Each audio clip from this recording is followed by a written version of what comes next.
Que tu sens un peu la brise sur ta nuque? Allez, on va, faire un petit peu le point sur les marchés, ce qui est important, alors même que, on vient de 2 mois assez exceptionnels. On va commencer par les résultats. Un petit commentaire, les résultats.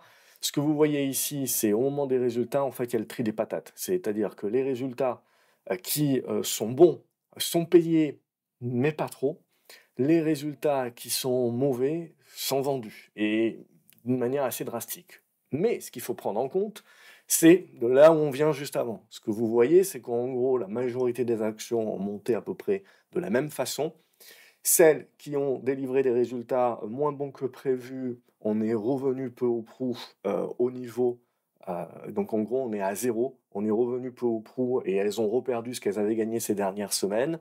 Alors que celles qui, délivrent des bons résultats ont continué de monter. Mais surtout, ce qui est important, c'est que pour moi, c'est un trimestre qui change un petit peu, d'avant.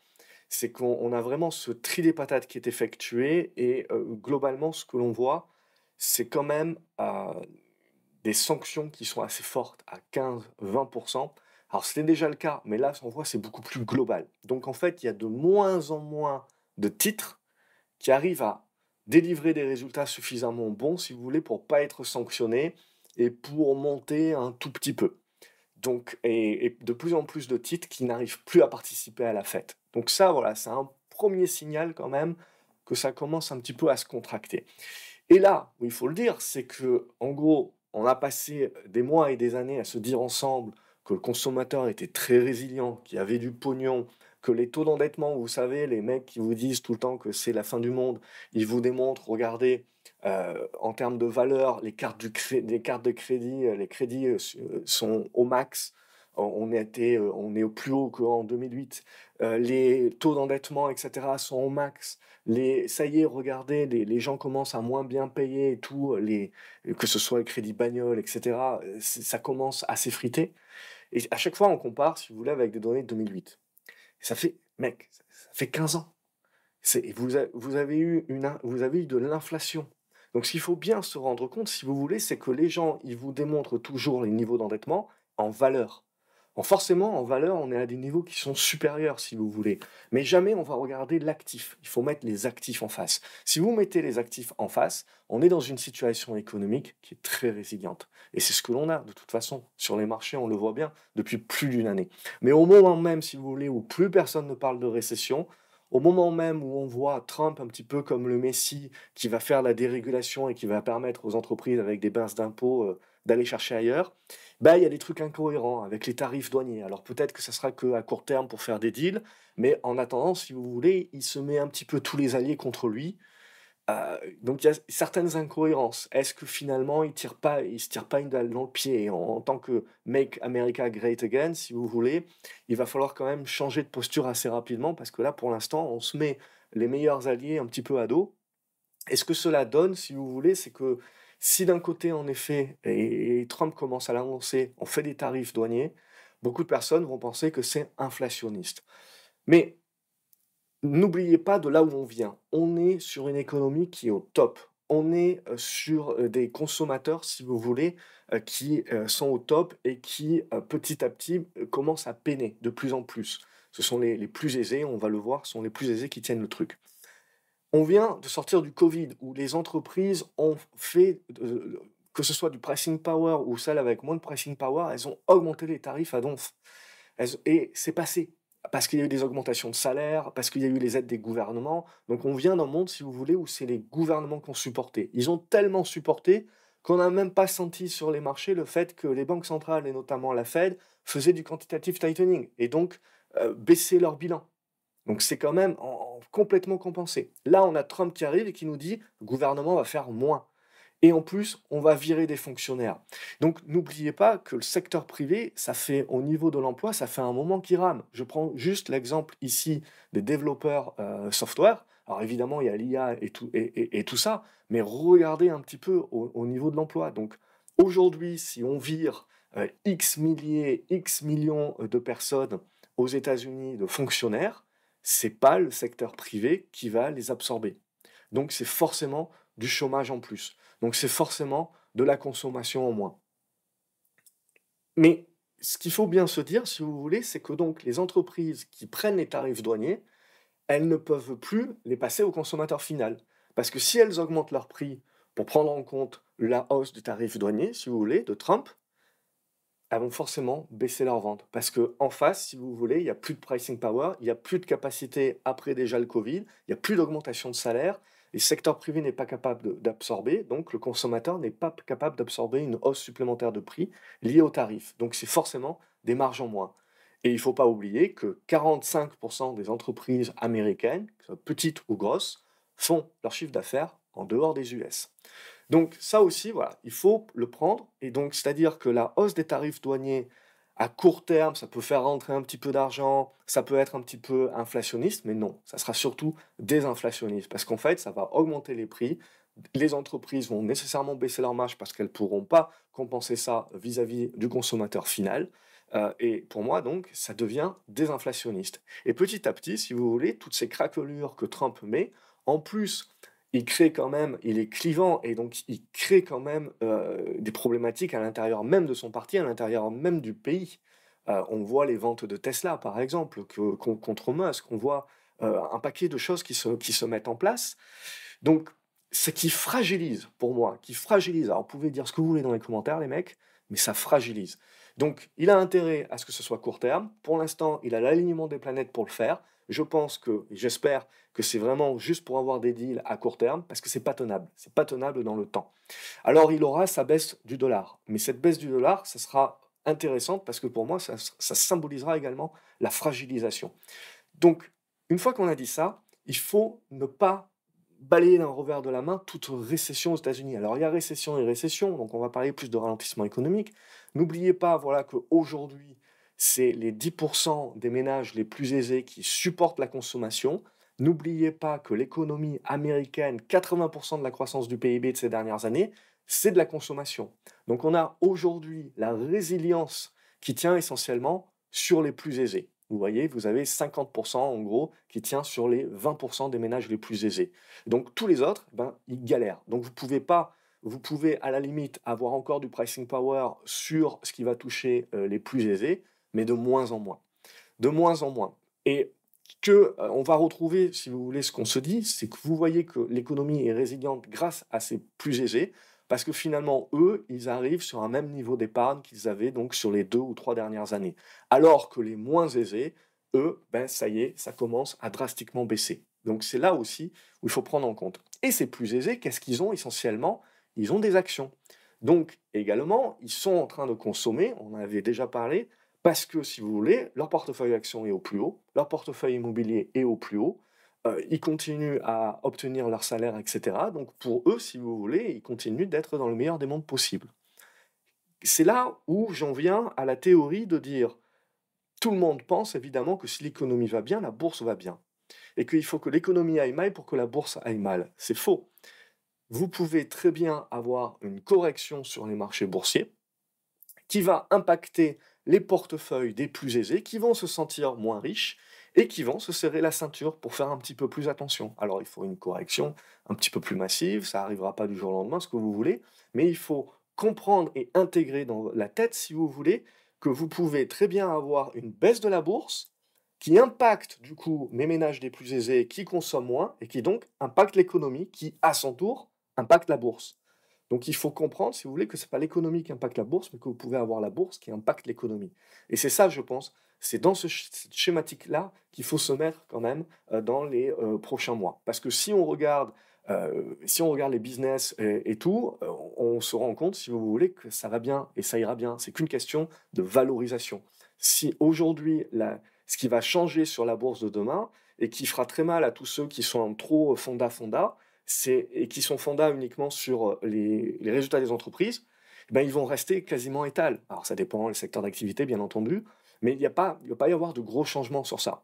Par contre, il va y avoir des gros changements sur qu'est-ce que le marché est prêt à payer, comment le marché est prêt à valoriser. C'est ça qui peut créer, si vous voulez, des distorsions. Et donc ça aussi, il faut l'intégrer. Il ne faut pas omettre également que, évidemment, on va se dire, ok, donc si Trump commence à réduire le poids du gouvernement eh ben, c'est de la croissance en moins, donc c'est des ralentissements économiques, donc on va pousser pour baisser les taux. Ben super, on va baisser les taux, la Fed va être poussée à baisser les taux. En plus, en 2026, Trump remplacera Powell pour mettre un monsieur oui qui lui dira oui à tout et qui baissera les taux drastiquement. Et on se dit, bah, très bien, tout va bien. Sauf qu'aujourd'hui, les taux sont au-delà des 4%, si vous voulez. Regardez sur les taux immobiliers. Ce que l'on a vu, c'est que les plus riches, c'est essentiellement leur portefeuille action qui va influencer leur effet richesse, si vous voulez, et leur capacité de continuer de consommer. Et la consommation tient sur eux.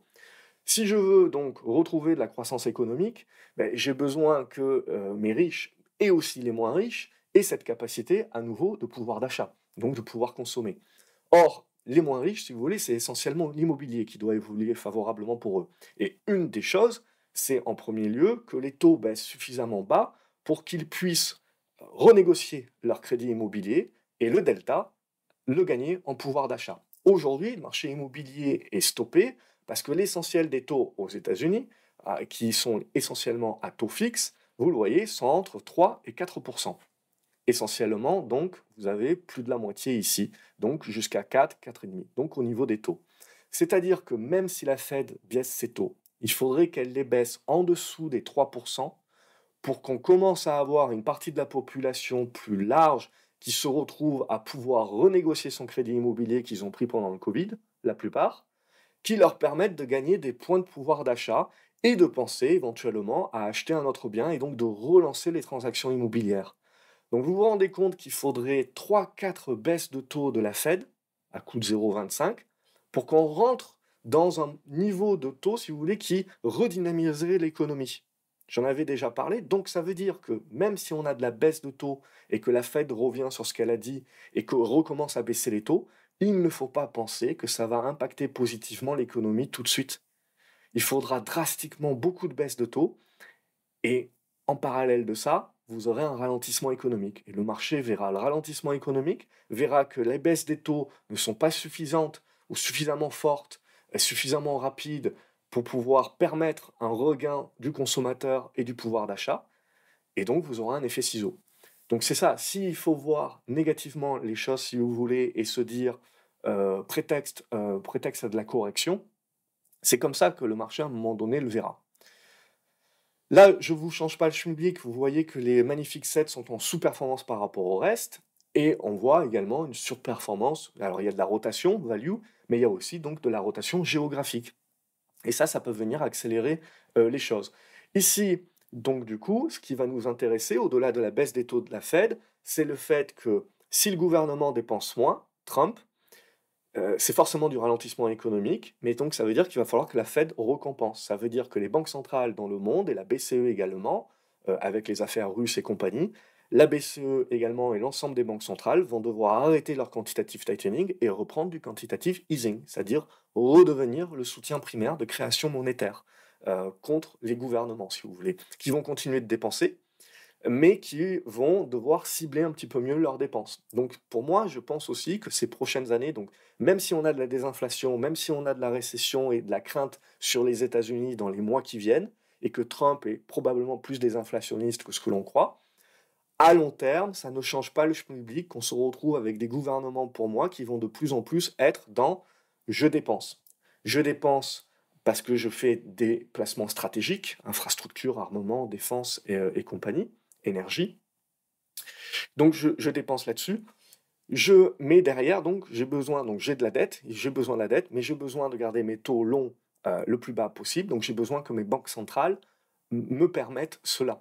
Donc reprennent du quantitative easing pour acheter les obligations, si vous voulez, que les créanciers ne voudront pas.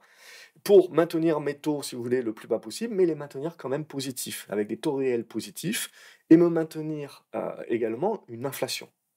Parce que cette inflation-là, ça me réduit mon gap entre mes riches et mes pauvres, donc ça me fait du social aussi sans que je le veuille. Ça me réduit ma dette aussi, mon niveau de dette que j'ai à rembourser plus tard, mon argent, et je dévalue. Et ne sous-estimez pas également que Trump, ce qu'il peut vouloir faire à un moment donné en note, c'est d'évaluer le dollar.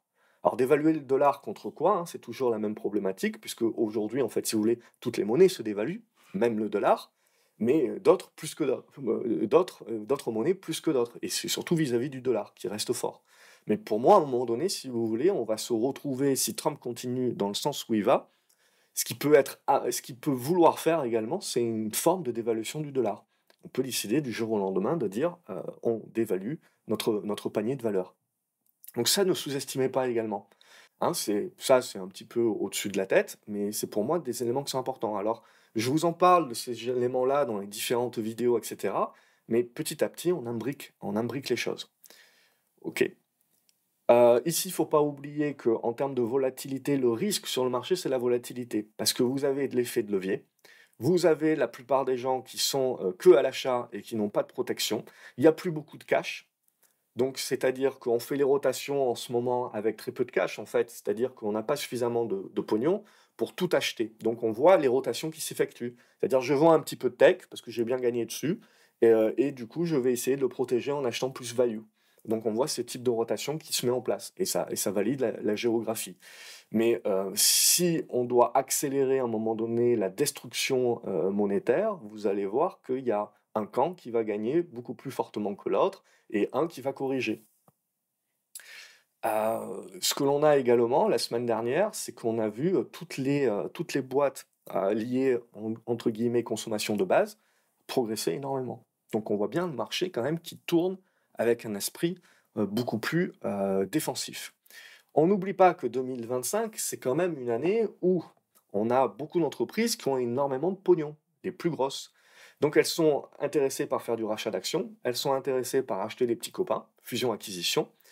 Donc ça va quand même être toujours des deals qui sont supporters du marché.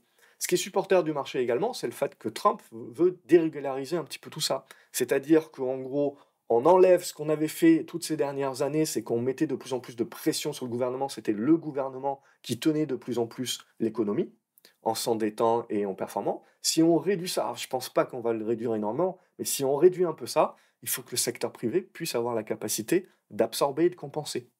Donc il y a peut-être une zone de flottement qui peut servir de prétexte, si vous voulez, à un petit peu de correction. Mais c'est ça aussi le balancier qui va être important. On n'oublie pas donc tous les buybacks qui continuent à être supporters. Mais tous les buybacks, si vous voulez, tout le monde dit c'est super les buybacks, ça nous permet de partager les profits entre moins de parts. La problématique, et le gâteau continue de grossir, la problématique, si vous voulez, de ça, c'est que ça vous réduit la contrepartie. Alors, il n'y a pas de mal, si vous voulez, c'est ce qui vous permet les hausses exponentielles. Tout le monde est content quand il voit une hausse exponentielle. Mais ça veut dire que quand tout le monde, si vous voulez, on a augmenté la salle de concert, mais on a oublié d'agrandir les portes de sortie de secours. C'est-à-dire que si vous vous retrouvez à un moment donné, pour une raison X ou Y, à avoir beaucoup de personnes qui veulent vendre au même moment, ben, les buybacks, c'est bien, il n'y avait pas de contrepartie vendeuse, si vous voulez, donc ça a permis à ces actions de monter de manière exponentielle. Mais le jour où on veut vendre de manière un peu plus drastique, il n'y a pas de contrepartie d'acheteuse non plus. Il n'y a pas suffisamment de titres disponibles. Et donc, on est obligé de creuser dans les carnets d'ordre et dans le prix. Et c'est pour ça que vous vous retrouvez avec certaines actions qui sont dans la capacité, comme Applovin, là, sur les résultats, d'arriver à des plus hauts. Et une semaine après, vous avez tout reperdu et bien plus encore. Et je veux dire, c'est pas des petites capes. OK? Et on arrive dans des niveaux de volatilité qui deviennent pas gérables si vous n'êtes pas un robot, etc. C'est humainement pas gérable. C'est très compliqué. Donc les buybacks, il faut bien intégrer que c'est super bien quand ça monte et tout, mais quand ça baisse, il faut intégrer aussi que ça peut vous maximiser la volatilité. Voilà, donc ça, pour moi, ça fait partie des petites choses qu'il faut avoir en tête. Et donc, du coup, le marché, qu'est-ce qu'il nous a fait cette semaine? Il nous a dit, je te casse ici la petite oblique sur mon obligataire. Ça veut dire que plus mes prix obligataires montent, plus mes taux baissent. Et donc, je fais baisser mes taux US. Donc, ça veut dire que je pense de plus en plus que Trump est en train de me dégrader l'économie. Et à partir de ce moment-là, j'ai mes taux qui baissent et je commence à remettre la récession sur la table. Alors peut-être pas récession tout de suite, ralentissement économique, mais c'est à nouveau le projet. Donc c'est-à-dire baisse des taux. C'est-à-dire qu'on s'est fait tout un foin là ces derniers temps sur le fait que la Fed ne va pas baisser les taux, arrête de baisser les taux, etc. Je pense que Powell joue un petit peu aussi la montre. On dira ensuite de la Fed dans quelques mois qu'elle est en retard, qu'elle a fait une erreur, et parce que l'économie est résiliente jusqu'au moment où vous allez voir qu'elle va se dégrader, et elle va se dégrader subitement et rapidement, parce que vous voyez, je vous ai démontré que ça tient sur pas grand-chose.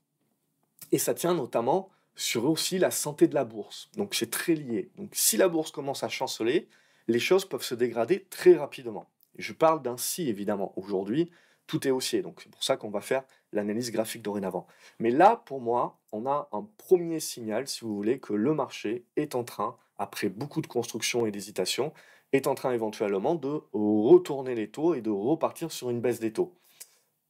Cette baisse des taux est bénéfique pour pas mal d'actions qui sont très endettées, tant qu'on ne va pas dépasser la zone des 96-97. À partir du moment où on va dépasser la zone des 96-97, vous allez voir que la baisse des taux et le fait qu'on se dira que la Fed va continuer de baisser les taux, donc c'est bon pour la conversion monétaire, donc c'est bon pour les actions, eh bien, en fait, ce qui va prendre le devant, c'est qu'en fait, il y a un ralentissement économique qui est plus important que la seule baisse des taux, et donc la Fed est en retard, et donc c'est pas suffisant. Et c'est comme ça que vous avez des marchés qui vendent les baisses de taux. Parce que jusqu'à présent, ces dernières années, on a acheté toutes les rotations et tous les pivots de la Fed, et toutes les potentielles baisses de taux de la Fed. On a payé tout ça. Mais il y a un moment donné, si vous voulez, où si vous avez le ralentissement économique qui se met par-dessus, si vous avez Trump qui change Powell en janvier 2026 et qui met un mec, Monsieur Oui, etc., et qui font n'importe quoi dans le sens où ils montent, ils baissent les taux, si vous voulez, de plus de 0,25, ça casse la confiance du marché. Les banques centrales, c'est la confiance du marché. Si vous rendez la politique de la Fed imprédictible, le marché va pas du tout aimer.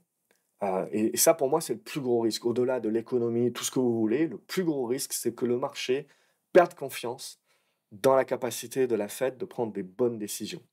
Et alors, bon, vous trouverez toujours quelqu'un pour critiquer la décision de la Fed, etc. Mais dans son ensemble, le marché, depuis des années et depuis 2008, s'est construit sur la confiance que la Fed est là pour nous sauver. Donc ça, c'est important. C'est important aussi à garder en tête. Ce sont des éléments. Donc voilà, ça, c'est ce que je regarde. Donc, c'est bon jusqu'à un certain point, la baisse des taux, si vous voulez, mais si on commence à monter de manière plus drastique, beaucoup plus forte, il faut intégrer que le marché est en train de nous expliquer qu'il pense qu'on va y avoir droit à la petite récession et qu'on a tort de plus trop en parler. Le pétrole, il va dans ce sens aussi.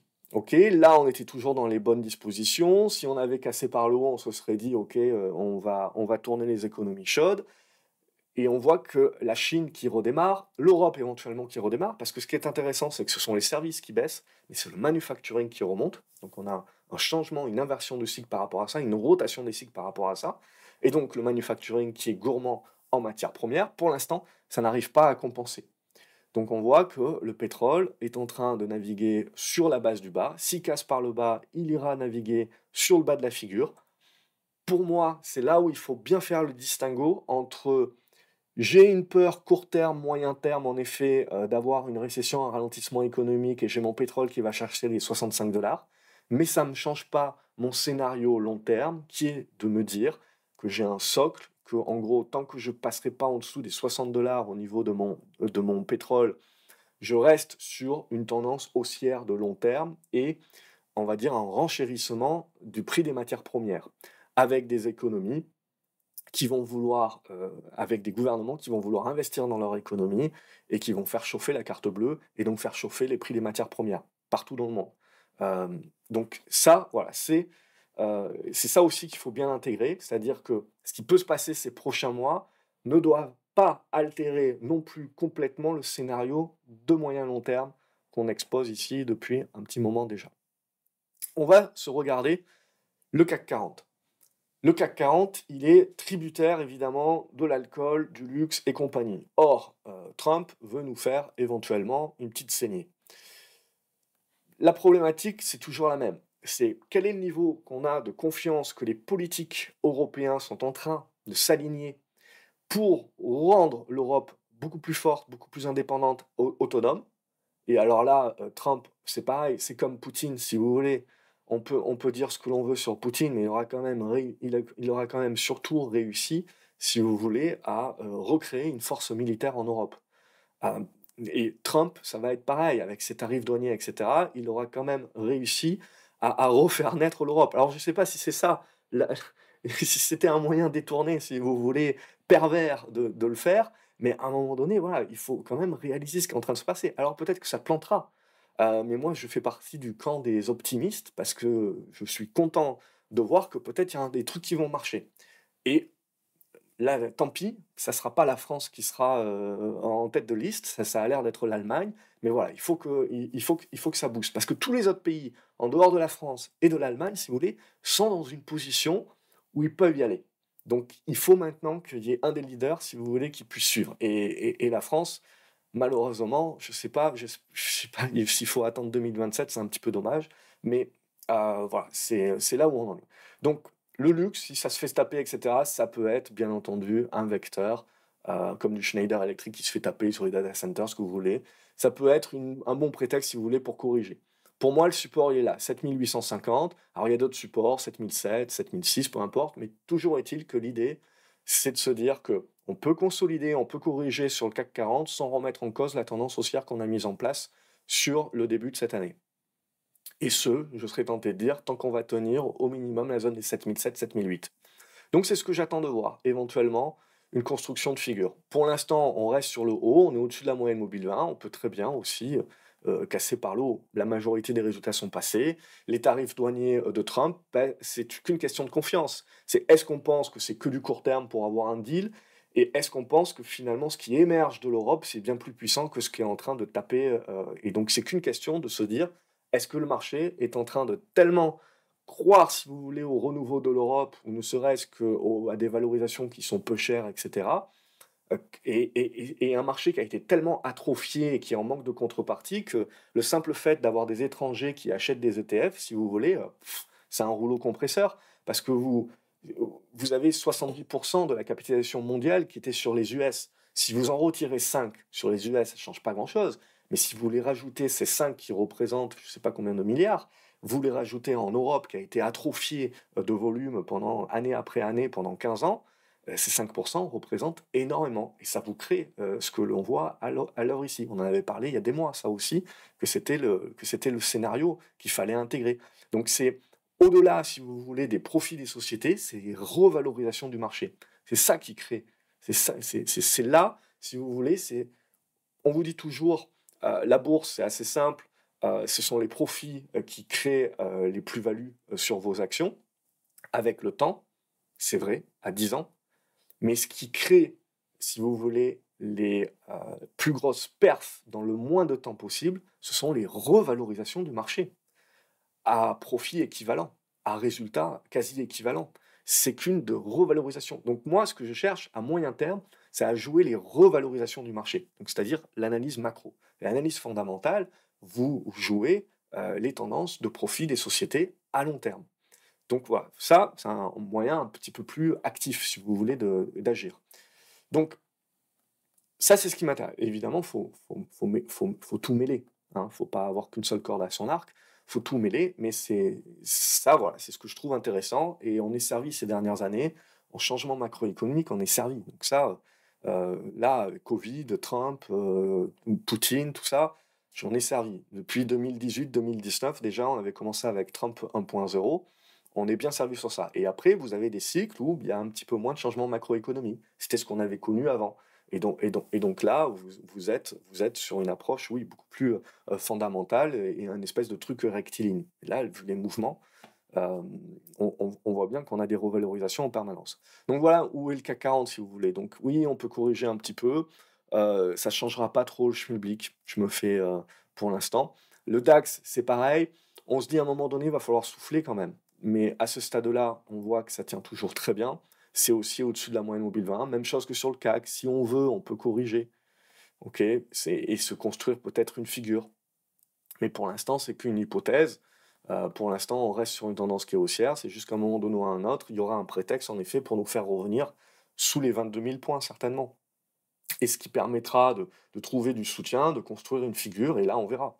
Soit on casse par le haut et on se fait et on se fait un joli cycle sur l'Europe, soit on cassera par le bas et on dira que c'est un top de marché. Et on prendra nos graphiques plus long terme pour essayer de se dire, ok, on peut corriger peut-être la moitié du mouvement précédent et se dire rendez-vous à 20 000 ou ce genre de choses-là. Mais pour l'instant, voilà. Voilà un petit peu où on en est. Si vous allez regarder partout ailleurs en Europe, c'est la même chose. C'est l'Espagne est au plus haut, je ne vais pas tous les faire. L'Italie est au plus haut, les Portugais aussi, ils doivent être pas loin du plus haut. Voilà, pareil, alors on commence à faire des petites mèches, etc. Vous voyez, on arrive sur des niveaux de résistance, donc ça peut nous permettre de gesticuler un petit peu, comme pour le CAC 40 éventuellement. Donc les tarifs douaniers de Trump peuvent nous permettre de jouer le prétexte de souffler un petit peu, mais pas de remettre en cause la tendance haussière. Et ce qui sera super important pour la suite, comme je le répète souvent, c'est l'euro-dollar. Donc on voit qu'aujourd'hui, on arrive à très bien performer sur l'Europe pour une question de flux, mais c'est une question de rotation. Si on veut que ça devienne consensus, si on veut que ça devienne véritablement une lame de fond dans le narratif, etc., vous avez besoin que le dollar faiblisse. C'est-à-dire qu'on aura besoin d'un euro qui revient au-dessus de la zone des 1,8, 1,10. À aujourd'hui, même si on peut penser qu'on peut revenir dans la zone des 1,7, 1,8, ça reste une très très grosse résistance. Ça restera une très très grosse résistance pour encore un petit moment. Donc voilà, on est encore un petit peu coincé. Il ne faut pas vendre la peau de l'ours trop rapidement quand même à ce stade-là. L'euro reste résilient. Ce qui va être très important, c'est les prochaines positions de la Fed. Est-ce que la Fed va se remettre à vouloir baisser les taux? Et à ce moment-là, on peut retrouver, et que la BCE continue, elle aussi, de les baisser, on peut se retrouver avec un moindre différentiel. Mais à ce stade-là, voilà, je serais loin d'être négatif, si vous voulez, sur l'Europe, si l'euro arrive à remonter. Mais par contre, il faut qu'on renavigue dans cette zone-là et qu'on finisse par casser par le haut. Parce que là, la problématique, c'est que vous pouvez revenir ici, mais vous restez quand même dans une tendance et une dynamique quand même à baissière pour l'euro. Donc, on n'est jamais à l'abri de reprendre la tendance de fond qui demeure pour moi tant qu'on ne dépassera pas la zone des 1,8 et de reprendre une attaque baissière. Donc voilà, ça aussi, ça va s'attendre un petit peu au tournant. Quand on va regarder tout ce qui est cuivre, là aussi, on se retrouve avec des, des poussées. Alors c'est très lié aux tarifs douaniers aussi de Trump et compagnie, mais si on arrive à dépasser la zone des 4,80 sur le cuivre, on a une accélération également du prix du cuivre. Donc pour moi, c'est là aussi où on commence à se dire, ok, vous pouvez avoir de la désinflation au niveau des US, parce qu'ils sont en train de faire d'une manière court terme par les tarifs douaniers, tout ce que vous voulez. Mais in fine, vous pouvez avoir une inflation, alors c'est une désinflation si vous voulez, parce que vous avez les loyers qui baissent, vous avez un paquet de trucs et de prix qui vont baisser parce que le consommateur consomme moins, baisse. Mais derrière, ce qui revient derrière, c'est une inflation par le prix des matières premières. Donc ça, voilà, c'est la lame de fond qui m'intéresse beaucoup plus. Voilà un petit peu où on en est. On peut se faire un petit coup du Nasdaq, puisqu'évidemment, c'est là où le bas blesse. On s'était dit la semaine dernière, ce qu'il faut regarder, et le seul truc qui a les moyens de relancer un petit peu le Nasdaq, c'est les semi-conducteurs. Ben, les semi-conducteurs sont pris une branlée cette semaine. Donc on voit bien que on a du mal. On a du mal. Alors il y a Nvidia, bien entendu, mais même Nvidia qui annonce des trucs super gros, etc. On voit que on n'est pas loin du prix, si vous voulez. Le marché manque d'effet de surprise. En même temps, les résultats sont énormes, si vous voulez.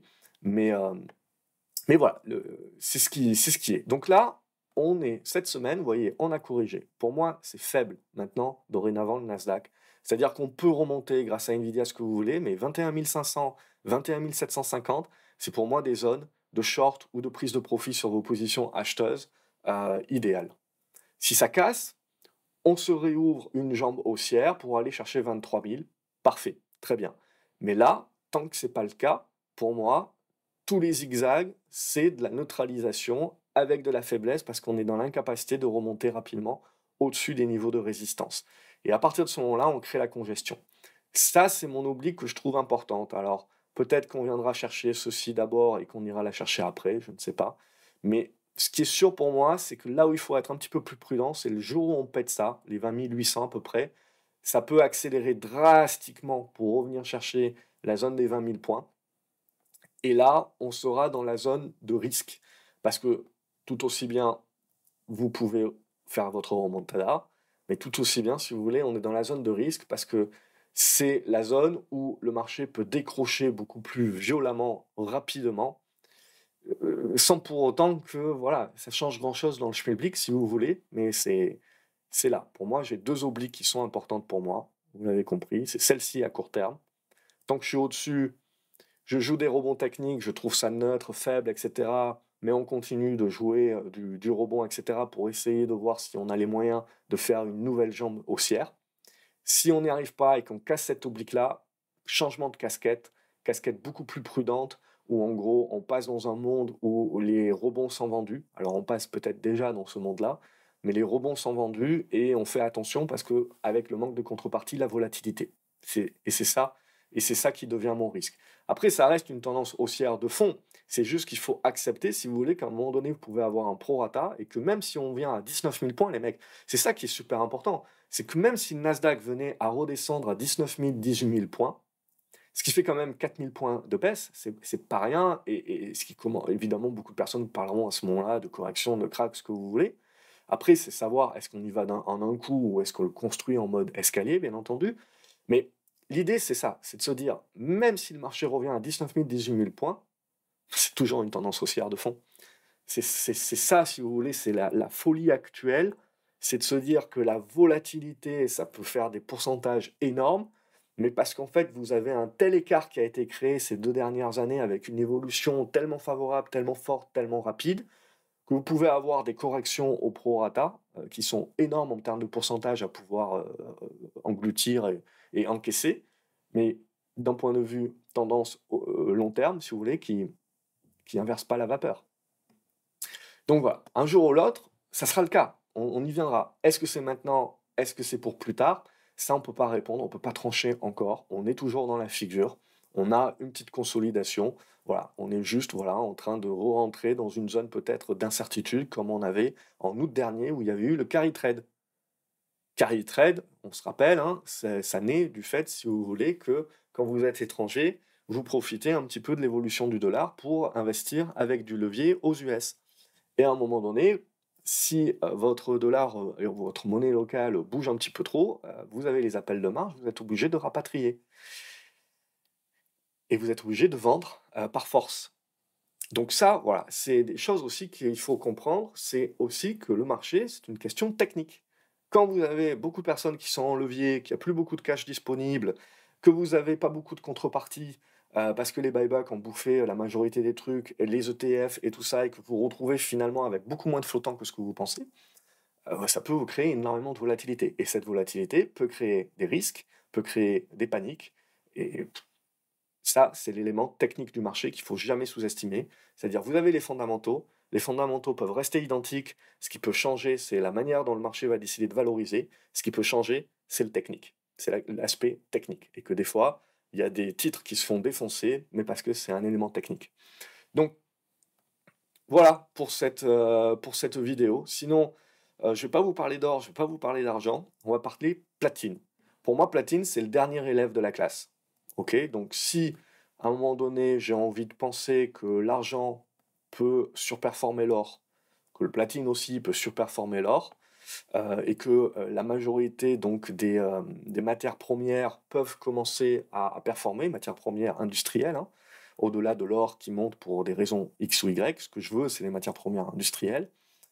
Eh ben, comme mon platine, c'est le dernier élève de la classe, alors c'est pas purement industriel évidemment, le platine, mais l'idée, voilà, c'est de dire, c'est le faible, alors que moi, on m'a toujours dit que le platine, ça valait plus cher que l'or, hein. Et aujourd'hui même, quand vous allez acheter des bijoux ou des choses avec du platine, vous payez plus cher que de l'or. Mais toujours est-il que sur le marché, c'est moins cher. Donc ce qu'il faut intégrer, si vous voulez, c'est le break. Si le platine casse ici par le haut, pour moi, on a le mouvement moyen-long terme qui se met en place sur l'ensemble des matières premières. Et donc avec le scénario sous-jacent. Mais pour l'instant, c'est toujours pas le cas. On voit, on fait une tentative, on échoue pour l'instant. Donc on continue de regarder ça, mais là aussi, on arrive sur la fin de figure. 2025, c'est une année importante pour les matières premières, on le voit. C'est une année importante pour cet aspect désinflation.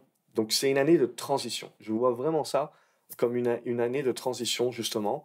Et même si on a donc les gros mots récession qui revient sur le coin de la table, le gros mot déflation qui revient sur le coin de la table, il ne faut pas oublier que il ne faudra pas que ça change trop notre esprit sur la vue de moyen long terme à horizon post-2025 sur la suite. Voilà pour cette vidéo. Comme d'habitude, j'espère que c'est le plus clair possible, que c'est compréhensible. J'essaye de hacher le truc au fur et à mesure dans chaque vidéo pour vous amener avec moi dans une imbrication de thèses d'investissement. N'hésitez pas à me dire ce que vous en pensez dans les commentaires. Si ça vous aide, c'est l'essentiel. Euh, voilà. Regardez la vidéo qui s'affiche à l'écran pour aller un petit peu plus loin. Et on se retrouve pour la seconde partie de la vidéo qui sera d'idées à les analyses, actions que je trouve encore intéressantes. Salut les graphes et bon week-end en avance.